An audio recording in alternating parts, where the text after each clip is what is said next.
Hello everyone, welcome back to our channel. कैसे हैं आप सब? आई होप अच्छे होंगे। आज हम अपना 10th क्लास का 4th चैप्टर पढ़ेंगे, कार्बन एंड इट्स कंपाउंड। तो हम अपना चैप्टर कंटिन्यू करते हैं। हमारे 10th क्लास का 4th chapter carbon and its compound. हम देखते हैं सबसे पहले व्हाट इज कार्बन। कार्बन होता क्या है? कार्बन जैसे हमारे बाकी एलिमेंट्स हैं पीरियोडिक टेबल में, वैसे ही हमारा कार्बन ही भी है। पर हम बाकी के अलग अलग चैप्टर्स क्यों नहीं पढ़ रहे? स्पेशली हम कार्बन का ही क्यों चैप्टर पढ़ रहे हैं? जो कार्बन हमारा एलिमेंट है उसका ही क्यों चैप्टर पढ़ रहे हैं, हम वो देखते हैं। अगर हम बात करें कार्बन की, कार्बन होता क्या है? अगर हम कोई पेपर लेते हैं, उसको हम जला दें तो एक राख जैसा बन जाता है। तो वो क्या होता है? वो राख क्या है? That is carbon. अगर हम किसी भी चीज़ को जला देते हैं जिसके बाद वो ऐश बचती है, उसको हम क्या बोलते हैं?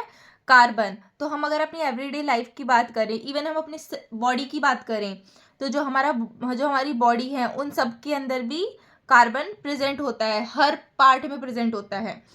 अगर हम देखें तो प्रोटीन, जो हमारा फैटी एसिड्स हैं, लाइम है, चॉक फ्यूल है, वुड पल्प है, इन सब के अंदर कार्बन प्रेजेंट होता है।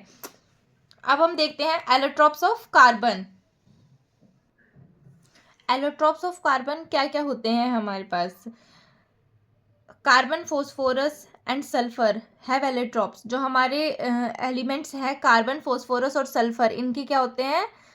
एलोट्रॉप्स होते हैं। Diamond and graphites are the allotropes of carbon. और जो हमारे डायमंड और ग्रेफाइट हैं वो कार्बन के एलोट्रॉप्स होते हैं। तो अब हम सबसे पहले डायमंड के बारे में देखते हैं कि इसकी क्या स्ट्रक्चर होती है, क्या अरेंजमेंट होती है और डायमंड की क्या क्या यूजेस हैं। तो सबसे पहले देखते हैं, is one of the purest form of carbon. जो हमारा डायमंड है वो सबसे ज़्यादा कार्बन की प्योरेस्ट फॉर्म होती है। सेकेंड है, is represented by the symbol, same symbol of carbon. और जैसे हम कार्बन का सिंबल सी यूज़ करते हैं, वैसे ही इसके अंदर भी हम सी से ही सी से ही डिनोट करते हैं। Is found in igneous rock. जो ये कार्बन एटम है ये हमें कहाँ मिलता है? इग्निशियस रॉक्स के अंदर मिलता है। अब हम देख लेते हैं arrangement of carbon atom in diamond. जो डायमंड के अंदर कार्बन की अरेंजमेंट्स होती हैं वो किस तरीके से होती हैं? In diamond each carbon atom is joined to 4 other carbon atoms.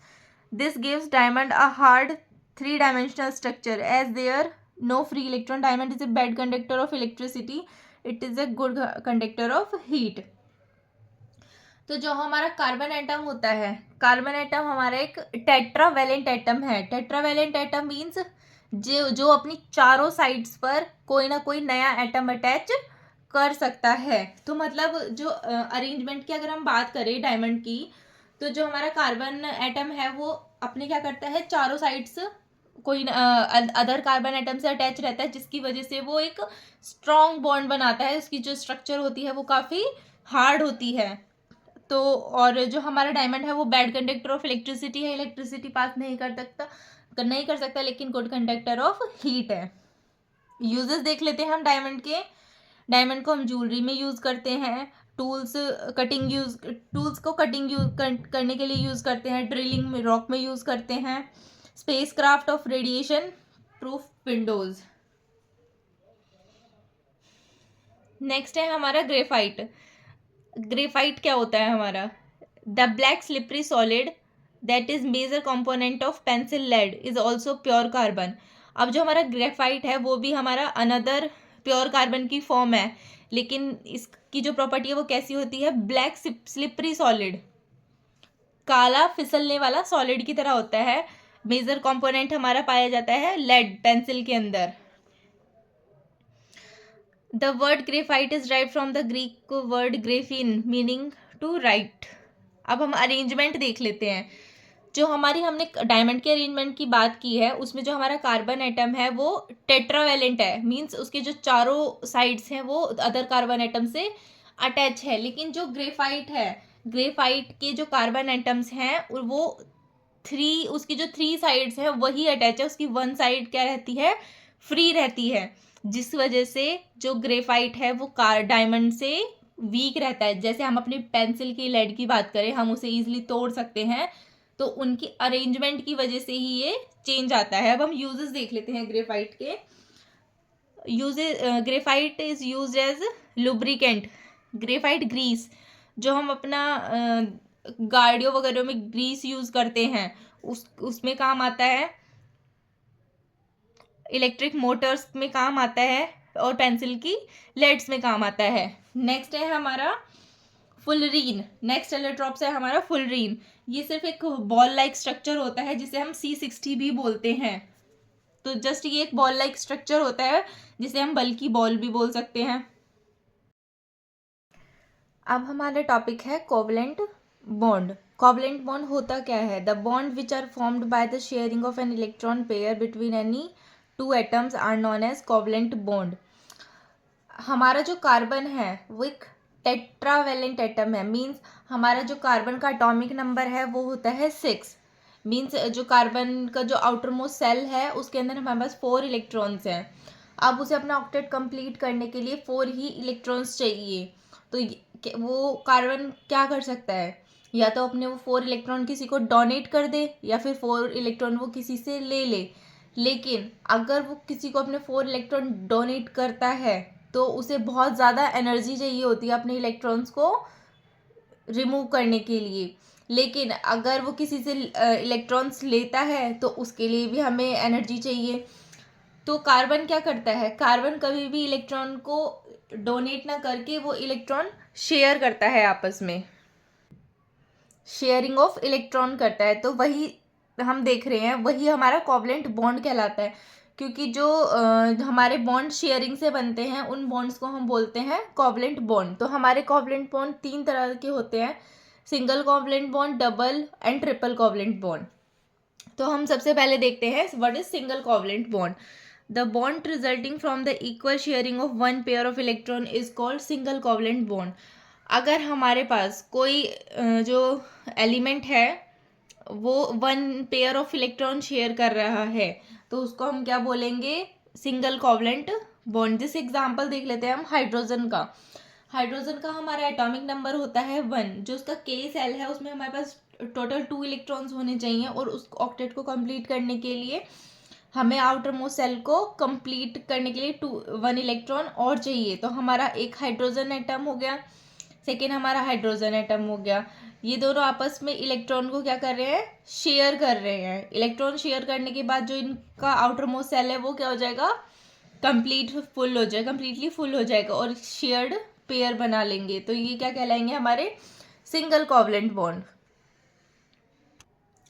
अब हम नेक्स्ट एग्जांपल देख लेते हैं, formation of hydrogen chloride molecule. तो हमारा जो हाइड्रोजन एटम है उसके पास 1 वैलेंस इलेक्ट्रॉन होता है, और जो हमारा क्लोरीन है, क्लोरीन के पास भी अपना ऑक्टेट कंप्लीट करने के लिए 1 वैलेंस इलेक्ट्रॉन है। तो ये क्या करेंगे? ये दोनों आपस में शेयरिंग कर लेंगे। 1 हाइड्रोजन एटम हो गया और क्लोरीन के हमारे 7 इलेक्ट्रॉन्स हो गए। तो जो हाइड्रोजन का एक इलेक्ट्रॉन और एक क्लोरीन का इलेक्ट्रॉन है ये दोनों आपस में क्या कर लेंगे? शेयर्ड इलेक्ट्रॉन पेयर बना लेंगे, और जो हमारे पास एक सिंगल बॉन्ड बनेगा जिसको हम बोलेंगे सिंगल कोवलेंट बॉन्ड। अब हम देखते हैं डबल कोवलेंट बॉन्ड क्या होता है। When each combining atom contribute 2 electrons and the 2 pair of electron are shared by each other, a double covalent bond is formed.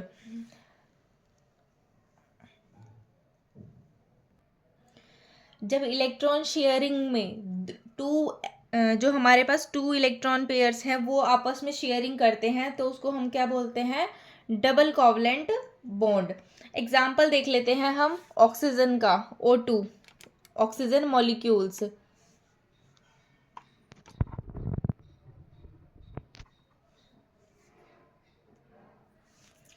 हमारे पास ऑक्सीजन मॉलिक्यूल्स हैं जिसमें हमारे टोटल ऑक्सीजन के कितने इलेक्ट्रॉन्स होते हैं? आउटर मोस्ट सेल में हमारे पास होते हैं 6। उसका ऑक्टेट कंप्लीट करने के लिए कितने इलेक्ट्रॉन्स और चाहिए? 2 इलेक्ट्रॉन्स और चाहिए। तो हमने 2 ऑक्सीजन मॉलिक्यूल्स लिए हैं, दोनों ऑक्सीजन मॉलिक्यूल्स में हमारे पास 6 इलेक्ट्रॉन्स हैं, और अगर ये आपस में शेयरिंग करते हैं तो क्या करेंगे? ये अपने ऑक्टेट को कंप्लीट करने के लिए शेयर पेयर इलेक्ट्रॉन करा इन्होंने, और ये बन जाएंगे हमारे पास डबल कोवलेंट बॉन्ड। नेक्स्ट है हमारा triple covalent bond. Triple covalent bond between two atom is formed by the sharing of electron, three electron pair in each atom contribute 3 electrons. हमारे दो एटम्स, दोनों के थ्री इलेक्ट्रॉन्स पेयर जो sharing के अंदर contribute कर रहे हैं, उन्हें हम क्या बोलते हैं? Triple covalent bond. उसके हम एग्जांपल्स देख लेते हैं। जो हमारा नाइट्रोजन होता है, नाइट्रोजन के अंदर 5 वैलेंस इलेक्ट्रॉन है, मतलब जो उसके एल जो सेल है उसके अंदर कितने इलेक्ट्रॉन है? टोटल 5। और टोटल मिला के हमारे पास कितने हैं? इसका जो एटॉमिक नंबर है वो है 7 नाइट्रोजन का। तो ऑक्टेट कंप्लीट करने के लिए नाइट्रोजन को 3 इलेक्ट्रॉन्स और चाहिए। तो हमने नाइट्रोजन मॉलिक्यूल्स के लिए हमने क्या किया? 2 नाइट्रोजन एटम लिए हैं, दोनों के हमारे पास हमने उनको इलेक्ट्रॉनिक फॉर्म में लिख लिया है, मीन्स उनके जो इलेक्ट्रॉन्स है उस तरह से हमने शो कर दिए हैं। अब जो हमारे जो 5 और 2 5 इलेक्ट्रॉन्स हैं वो दोनों आपस में शेयरिंग करेंगे और अपने ऑक्टेट को कंप्लीट करके ट्रिपल कोवलेंट बॉन्ड बना लेंगे। अब हम देखते हैं व्हाट इज कैटेनेशन। कैटेनेशन क्या होता है? The carbon has a unique ability to combine with one another to form chain. Carbon के पास एक यूनिक एबिलिटी होती है सबसे अलग, कि वो एक चेन की फॉर्म में अपने आप को चेन की फॉर्म में कन्वर्ट कर सकता है। मतलब 1 कार्बन एटम सेकंड से सेकंड थर्ड से ये आपस में एक दूसरे को अटैच कर सकते हैं। The property of self combination of carbon atom to form long chain is called catenation. तो हमारे पास ये मेनली 3 टाइप्स के होते हैं। एक तो स्ट्रेट चेन, ब्रांच्ड चेन और क्लोज चेन, जैसा कि आपको पिक्चर के अंदर शो हो रहा है।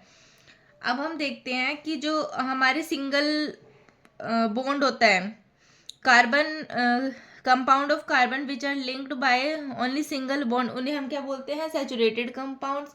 जिनमें डबल और ट्रिपल बॉन्ड्स होते हैं उनको हम बोलते हैं अनसैचुरेटेड कंपाउंड्स। अब हम देखते हैं tetravalency of carbon. Tetravalency of carbon क्या होता है? टेट्रा का मतलब ही होता है 4। टेट्रा का मतलब 4।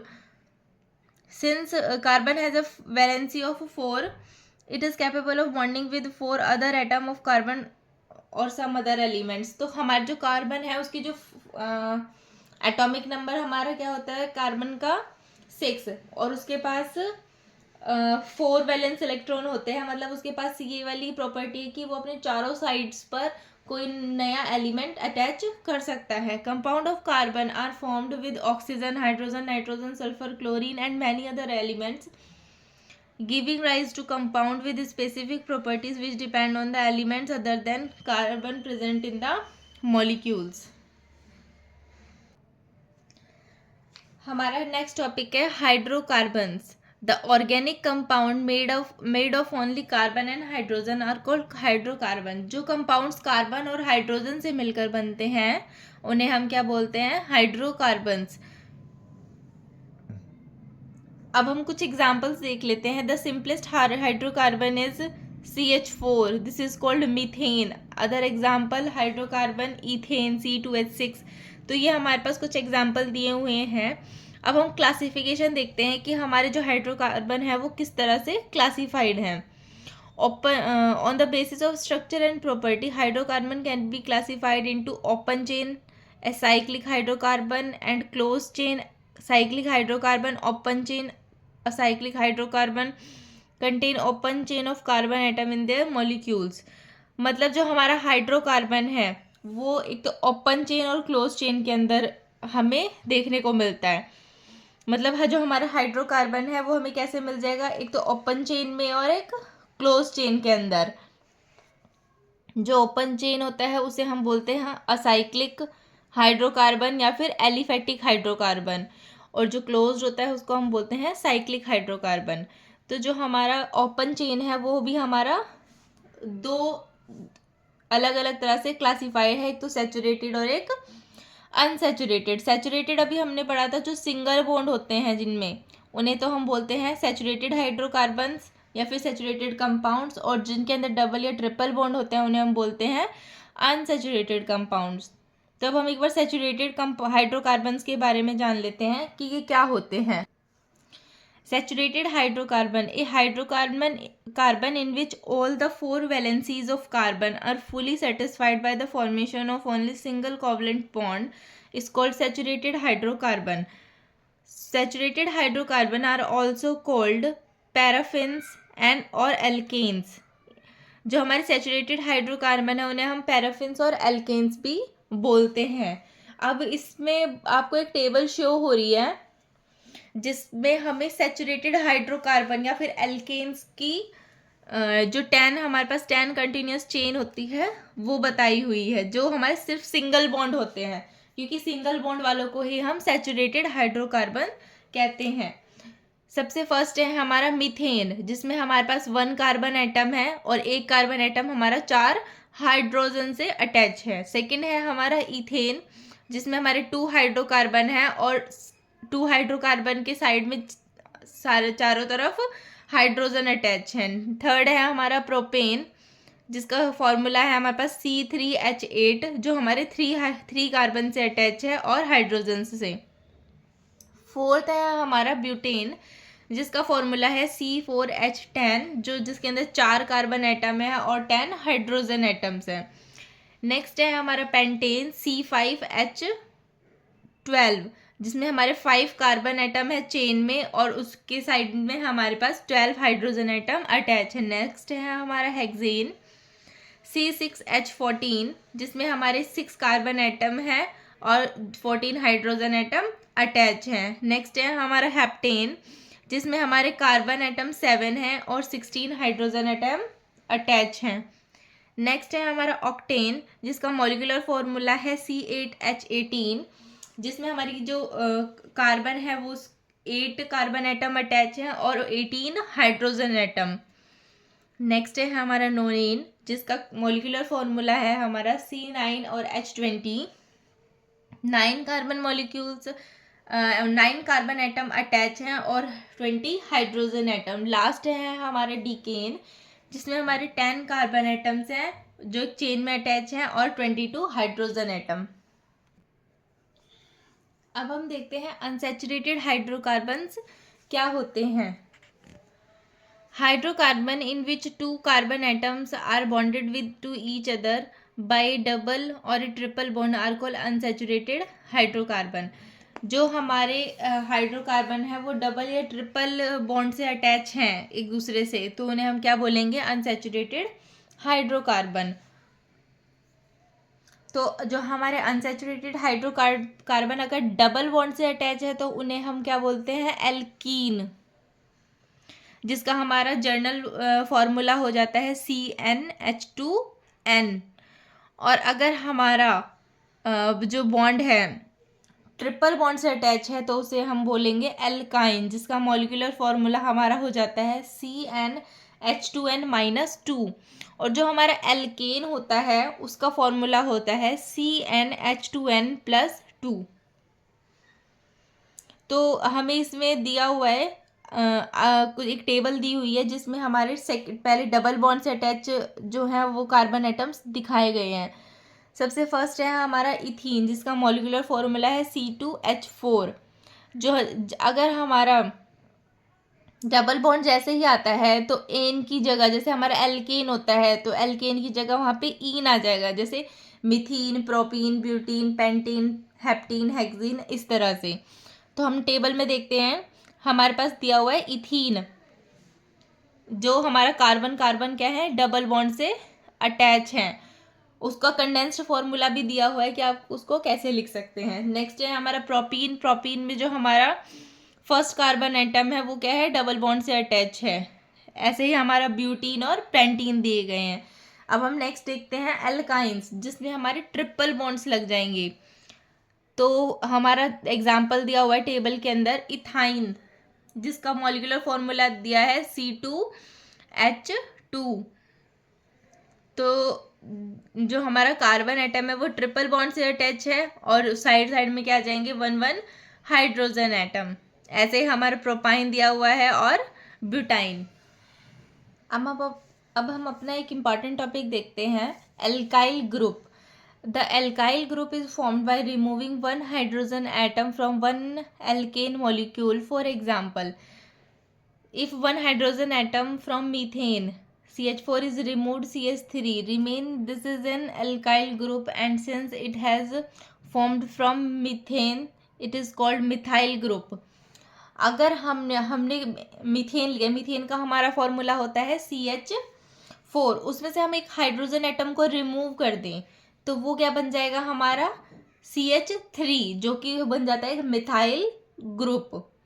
ऐसे ही अगर हम अपने इथेन की बात करें, इथेन से हमने क्या करा, एक हाइड्रोजन एटम को रिमूव कर दिया तो वो हमारा क्या बन गया, ethyl group.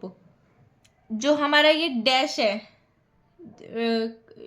the dash shown on the carbon atom of the alkyl group is called free valency of carbon atom. जो हमारा डैश है मिथाइल और इथाइल ग्रुप के साइड में, ये हमारा क्या शो करता है कि ये valency, free valency of the carbon atom, कि इसके अंदर एक वैलेंस इलेक्ट्रॉन प्रेजेंट है. जो हमारा इसका जर्नल एल्काइल ग्रुप का जर्नल फॉर्मूला हो जाता है हमारे पास CnH2n+ में 1. अब हम अपना सबसे इम्पॉर्टेंट टॉपिक देखते हैं, फंक्शनल ग्रुप. ये फंक्शनल ग्रुप क्या होते हैं? Organic compound other than hydrocarbon are obtained by replacing one or more hydrogen atom from a hydrocarbon by more reactive atom or group. हमने किसी भी कंपाउंड से, किसी भी एटम ऑर्गेनिक कंपाउंड से अगर हम एक हाइड्रोजन को रिमूव कर दें और उसकी जगह हम किसी और ग्रुप को, रिएक्टिव ग्रुप को अटैच कर दें तो वो हमारा कहलाता है फंक्शनल ग्रुप. अब हमारे पास मान लो हाइड्रोकार्बन है, उसके अंदर हमने कोई एडिशनल रिएक्टिव ग्रुप को अटैच करा है तो क्या बन जाएगा, हमारे पास हाइड्रोजन रिमूव हो जाएगा और वो जो रिएक्टिव ग्रुप है वो उसके साथ अटैच हो जाएगा तो वो क्या कहलाएगा, हमारा organic compound other than hydrocarbon. अब हम कुछ फंक्शनल ग्रुप के बारे में जान लेते हैं जिनके अंदर ऑक्सीजन प्रेजेंट होती है. Functional group containing oxygen. तो सबसे पहला है, आपको टेबल में शो हो रहा होगा, अल्कोहल, जिसका जर्नल फॉर्मूला की अगर हम बात करें, उसका जर्नल फॉर्मूला होता है हमारा R. मीन्स R यहाँ पर क्या है, हमारी कोई भी अल्काइल ग्रुप है उसके साथ में, अल्काइल ग्रुप के साथ में हमारा क्या फंक्शनल ग्रुप अटैच है, OH. OH जो है यहाँ पे फंक्शनल ग्रुप है. अब जो इसका नेम है वो हमारा जो सफिक्स लग जाता है पीछे, उसको हम क्या बोलेंगे, ऑल. अल्कोहल के लिए जो हमारा सफिक्स यूज होगा वो होगा ऑल. जैसे CH3OH, तो CH3 हमारा क्या होता है, मीथेन, क्योंकि एक हाइड्रोजन हमने उसमें से रिमूव करके क्या करा, OH ग्रुप को अटैच कर दिया, क्या बन गया हमारा मीथेनॉल. नेक्स्ट है हमारा एल्डिहाइड. एल्डिहाइड का जर्नल फॉर्मूला होता है हमारा CHO और इसके पीछे जो हमारा सफिक्स लगता है वो लगता है अल. तो अब हमने CH3CHO लिखा है तो ये हमारा क्या बन गया, इथेनल. नेक्स्ट फंक्शनल ग्रुप है हमारा कीटोन. कीटोन में हमारे पास दोनों तरफ हमारे पास एल्काइल ग्रुप अटैच है और कार्बन के बीच में क्या आ जाएगा, कार्बन के ऊपर डबल बॉन्ड O, तो वो क्या कहलाएगा हमारा कीटोन, जिसका जो सफिक्स लगता है वो पीछे क्या लगेगा, ऑन. जैसे CH3CO CH3 क्या बन गया, ये हमारा एसीटोन. या फिर हम इसे क्या बोल सकते हैं, डायमिथाइल कीटोन. डायमिथाइल हमने क्यों बोला, क्योंकि जो सेंटर में हमारा C+O है, इसके दोनों साइड हमारे क्या हैं, see alkyl group, methyl group attach हैं, तो डायमिथाइल कीटोन. नेक्स्ट देखते हैं हम अपना कार्बोक्सिलिक एसिड. कार्बोक्सिलिक एसिड के अंदर हमारा जो फंक्शनल ग्रुप अटैच होता है वो होता है हमारे पास COOH, जिसको हम क्या बोलते हैं, फॉर्मिक एसिड या फिर एसिटिक एसिड. नेक्स्ट है हमारा ईस्टर ग्रुप, जिसमें हमारे पास बॉन्ड क्या अटैच होता है, COOR, जिसको हम बोलते हैं मिथाइल एसीटेट. अब हम देखते हैं नोमेनक्लेचर ऑफ कार्बन कंपाउंड। ये हमारा लास्ट टॉपिक है और सबसे ज़्यादा इंपॉर्टेंट टॉपिक है इस चैप्टर का, नोमेनक्लेचर ऑफ कार्बन कंपाउंड्स। सबसे पहले हम सैचुरेटेड कंपाउंड्स के लिए देखेंगे। Saturated means single bond, saturated means single bond. हम सबसे पहले क्या यूज़ करते हैं, नंबर ऑफ कार्बन एटम के लिए रूट वर्ड्स हम क्या यूज़ करते हैं, ये हमने स्टार्टिंग में भी पढ़ लिया था।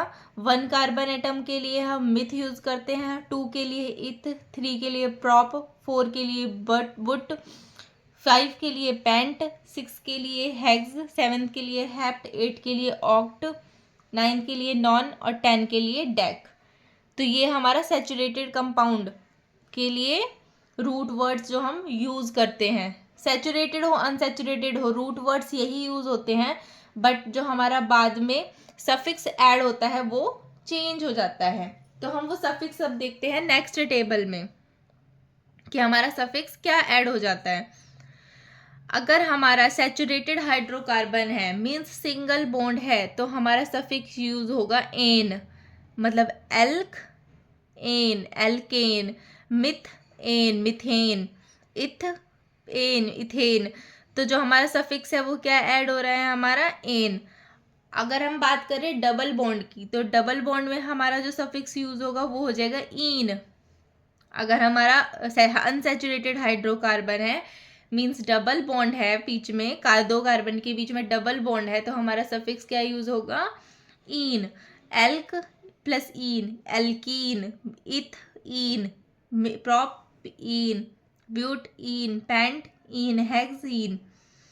नेक्स्ट हम देखते हैं hydrocarbon atom for triple bond. अगर हमारा अनसैचुरेटेड हाइड्रोकार्बन के अंदर क्या है, ट्रिपल बॉन्ड है, तो हमारा जो सफिक्स यूज होगा वो हो जाएगा याइन, आइन, एल्क प्लस याइन, एल्काइन, इथ प्लस आइन, इथाइन, प्रोप प्लस आइन, प्रोपाइन।